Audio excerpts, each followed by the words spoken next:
My name is Mikiko Ponczeck and I'm half Japanese.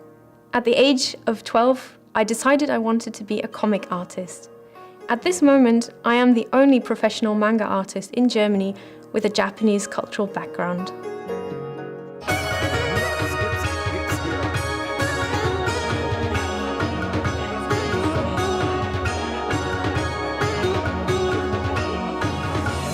I think that in manga, the flow and pacing is very much leaned onto the language. It's based in the language. So I think that since I do speak Japanese, I try to incorporate that into my stories to have a very Japanese style pacing. And I think that because I had the influence from my mother very early on, it's always been part of me and it's seen in my work as well. To me, a good manga has very good flow, pacing, story characters that are interesting. I think that a lot of mistakes by young artists involve copying what they see in Japanese artists. And I think that's a bit wrong because if you don't understand the references, the cultural references, it makes no sense to integrate the same thing in your work. So, for example, if there's a little cross on the face of a character, in Japan, people understand that it means someone's angry, but it's a lot better to actually draw an angry face than to just use a shortcut that not everybody will understand. My process actually starts on paper. I like to sketch on paper first because it conveys a lot more of the original idea I have in my head. But it's unthinkable to not work digitally. Nowadays, it's just the standard. And if you work internationally like I do, it's just necessary. And of course, it is a lot of fun to draw on a tablet.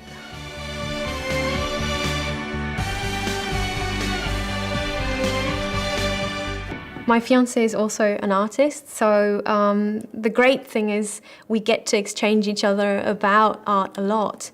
Another thing is, well, he lives in Texas and I live in Germany, so it's very much an international connection. We generally talk over the internet and exchange messages that way and send each other pictures and drawings, and I've also drawn comics with him, and it shows a bit of our daily lives and adventures at home with our cats. And yeah, it means a lot to me. It's a very important partnership to me.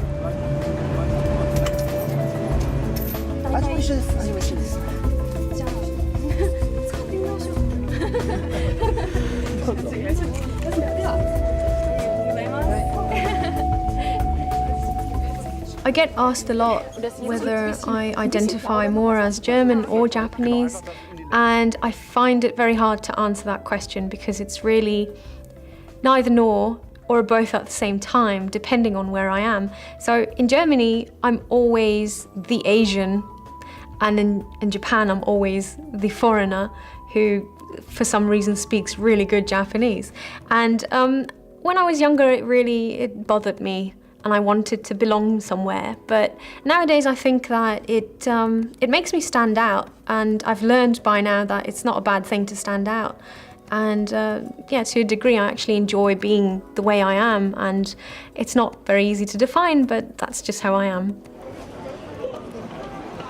There's a lot of things that inspire me. It can be people, it can be other artists, and especially music, actually.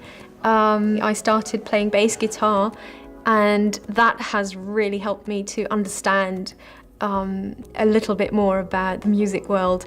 And my most recent story actually revolves around a band, so I feel like I do understand the bassist a little bit better now that I know what it feels like, what a bass feels like. I find that very inspiring. My fans mean a lot to me. I believe that I have a very close relationship to my fans. Yeah, I think it's really nice to see when people are enthusiastic about my work. Sometimes it's colleagues, fellow artists or fans, And I collect these things because it means a lot to me. It's great to see someone else draw my characters in their style. Another thing I really like to do is teach, because when I was the age of most of my fans, I did not have access to a lot of things like tutorials or just how do I draw a manga. I had no idea. I had to look it up myself and teach myself.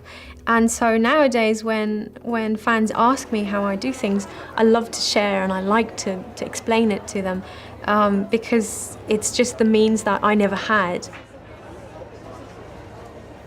For the future, I think life tends to surprise us and I'm open for everything. But as long as I'm able to do art, I'd be happy. And well, ultimately, the perfect dream would be to have an animated series or a live action film of one of my stories.